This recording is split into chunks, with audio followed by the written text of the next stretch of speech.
The world of Formula One, being a motorsport activity, has led many brands over the years to become interested in achieving success in the category. And with that, is it the highest global showcase that an automotive company can achieve?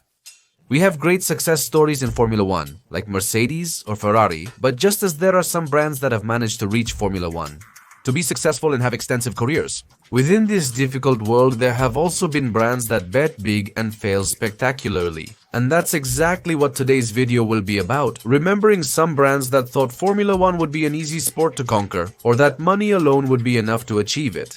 And the only thing they managed to do was throw money completely down the drain, damage their brand's prestige, and crash into the harsh wall that is the world of the fastest cars on the planet.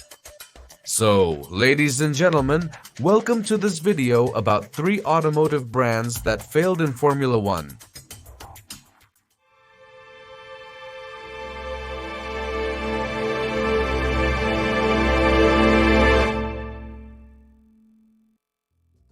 Bugatti is a sports car brand known for having the fastest hypercars in the world, such as the Veyron or the Chiron. These are cars that are aesthetically impressive and can easily break the 400 km/h barrier. Ettore Bugatti created this brand in 1909. And despite this brand's need to break records with its street cars, motorsport is not something that this brand particularly has as a tradition. However, many years ago they did try to participate in the Grand Circus, but they failed spectacularly. The brand's sole attempt in Formula One was in 1956. Bugatti decided to enter the French Grand Prix at the Reims circuit that year, to try to start a long and successful journey in this world of Formula One. A few years before entering the category, this brand had designed a single-seater that would be quite special. The groundbreaking Bugatti Type 251 was a revolutionary car for its era. Designed by Gioacchino Colombo, the car demonstrated advanced aerodynamics, power and speed in tests. In fact, according to some records, the car reached over 260 km/h. With this revolutionary car, they decided to bet on Formula One and entered their home Grand Prix with the French driver Maurice Trintignant, who had already won previously with Ferrari. And if they managed to get a good result in this Grand Prix, the Bugatti brand would probably continue betting on Formula One. In fact, during practice, the car displayed a tremendously superior pace compared to its rivals. Some even said it looked like a car from another league, completely different, and this seemed to promise a lot of success for this Bugatti brand. However, power, being aerodynamically sound, and all the other good things this single-seater might have were useless if it broke down. And in qualifying, some failures relegated Maurice's car to 18th position. In the race, despite the driver's explosive start, the joy of racing remained. The car didn't last long for him, retiring after only 18 laps due to a throttle issue. Anyone might think, well, anyone can make a mistake. But the car is promising and probably in the future there could be success for the brand in this difficult world. But actually no. The brand had spent a fortune on that car, and with the terrible performance at their home Grand Prix, they couldn't recover the investment. In fact, they ended up bankrupt and had to sell the brand. This meant that this failure in Formula One brought financial ruin that almost destroyed Bugatti. And that's why this French brand never tried Formula One again, being the first of our 3 brands today from car companies that failed in Formula One. A French brand took the previous spot on this list, and once again, it's a French brand we're going to talk about right now. Peugeot today is known as a brand that develops very good vehicles, but it's no stranger to the world of motorsport. In the 80s and 90s, the Motorsport division of this brand, Peugeot Sports, it was known for the success it achieved in categories like rally, where they were champions in 85 and 86, but also for several victories in endurance races and in the prestigious 24 Hours of Le Mans. With the success they were achieving in other disciplines, they thought that the next logical step in the chain would be to bet on Formula One.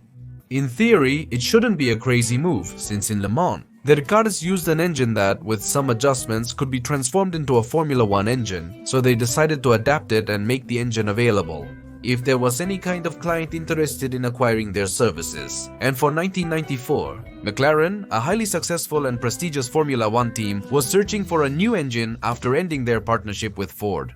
After long negotiations, they managed to secure a contract with the French brand, which would be the one to provide the multi-champion team with the powertrains. Since McLaren thought that this relationship would be the beginning of a path to success to recover what they had lost since 1991, However, 1994 would be a tough season for them as the engine suffered from serious reliability issues. Look, just to give you an idea. In 1994, McLaren retired from 17 Grand Prix. However, they still managed to secure 8 podium finishes. But the level of competitiveness, reliability, and performance of the power units had not left Ron Dennis satisfied at all. He didn't even give them a second chance for 1995, and they preferred to go with Mercedes, with both parties going their separate ways. But they say that when one door closes, another one opens immediately. And after the tense breakup with McLaren, Jordan quickly got in touch with Peugeot to seek their engines, and after a long negotiation they managed to reach an agreement to race together, starting from 1995. But Peugeot, rather than learning from their 1994 mistakes, returned in 1995 with a vengeance. The engines continued to have severe reliability issues. Only in 4 races that year did both cars manage to finish the race. They suffered 4 double retirements during the season, and it was common for one car to retire. That's true. A great moment of relief and joy came for this brand and this team at the Canadian Grand Prix, where they managed to finish in 2nd and 3rd position, respectively. Jordan continued to trust them for 1996, improving the power unit's reliability and consistency. But they were still lacking speed, and that year, Jordan could only finish 5th, and for the first time in its short history in Formula 1.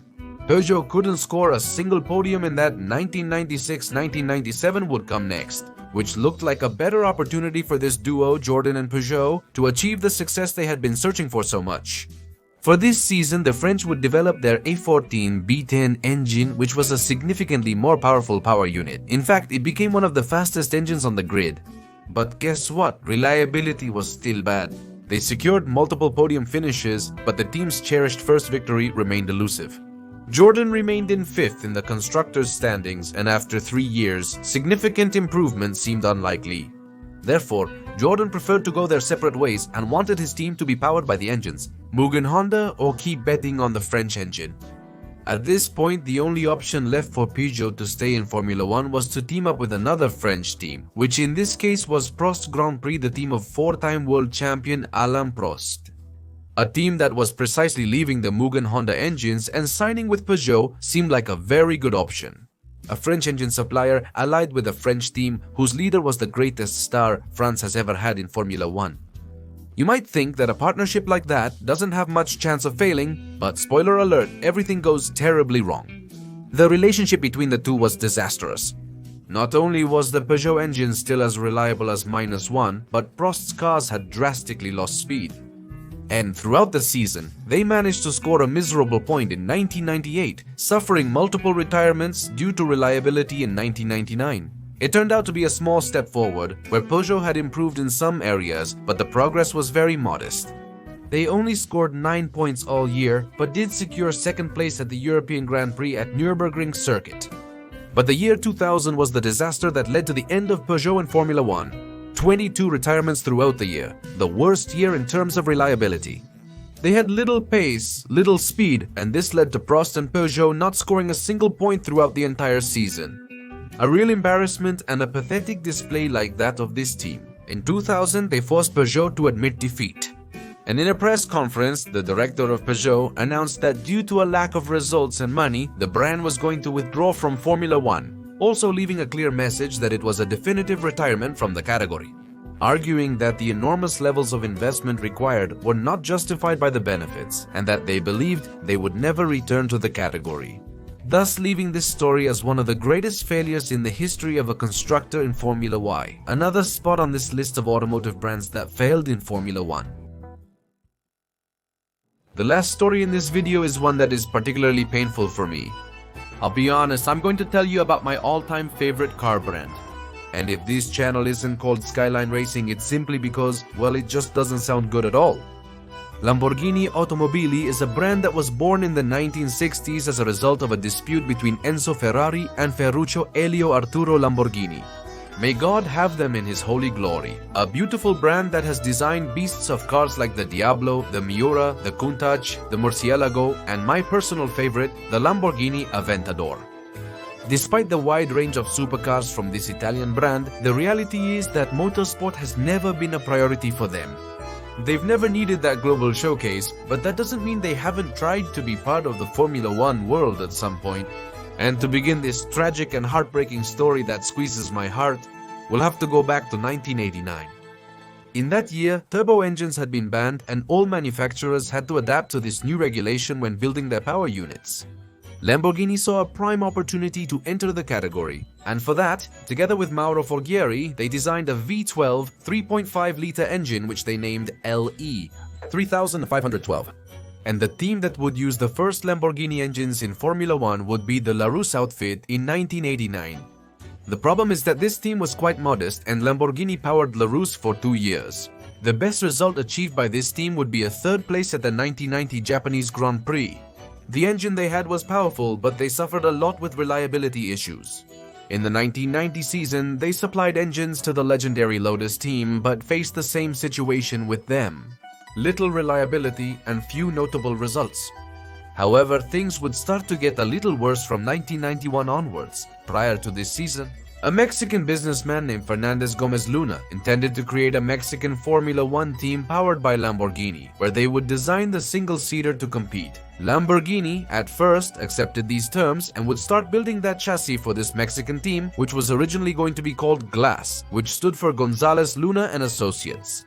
The issue is that this man vanished, and according to reports, Interpol is allegedly searching for him on drug trafficking charges. Lamborghini was now solely responsible for the project, but the chassis was already completed. They chose not to back down, deciding it was time to take a risk and move forward. And so, the team, which at first was going to be called Glass, ended up becoming the Modena team. Basically, because, well, Lamborghini had no intention of putting its name and risking the prestige of its brand on an unknown team, without knowing if they were going to succeed or fail completely. The only problem with this whole equation is that it's not much use to have a car in Formula 1 if you can't even qualify for the races. And the Lambo had such pathetic competitiveness that it was very difficult for these cars to qualify for the Grand Prix. Look, they qualified in just 6 out of 16 races that season, never doing it with both of their cars, lacking speed, consistency, but above all, reliability. Looking at the big picture, Lamborghini was gradually starting to distance itself from this project, basically saying something like, "You're on your own with your team? Take care, buddy." Lamborghini withdrew funding from the Modena team, causing the team to continually decline even more dramatically than the Titanic. Among the many problems this Modena team was having was that there were no changes at all to the single-seater, and since Lamborghini was no longer paying. At the end of this same 1991, the Modena team announced the definitive closure of the team. And after closing their team, Lamborghini remained as an engine supplier in 1992 and 1993, continuing to power Laris and the Minardi team. But they still had no success and the frustration remained the same. And for the same reason, the lack of reliability that they could never solve. Lamborghini's last known activity in Formula 1 was a test in 1993 for the McLaren team, which was eager to leave Ford.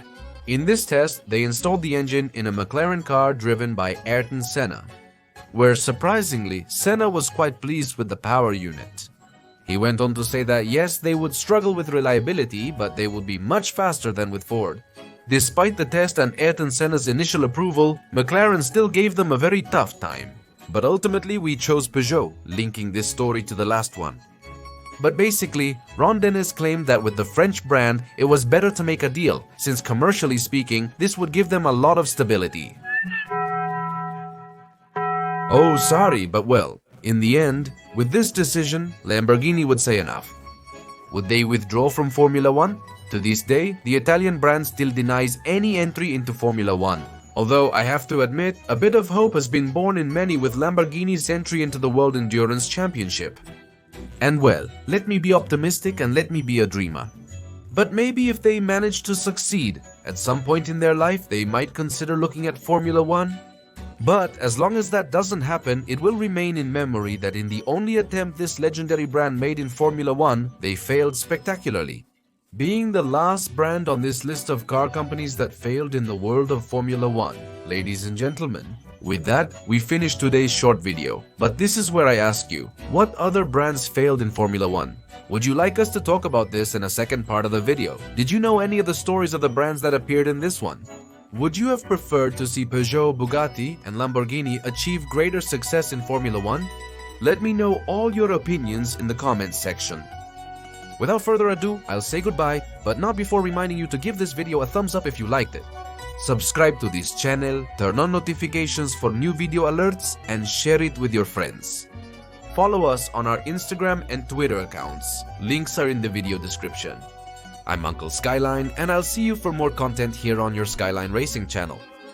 Thank you for tuning in. See you later.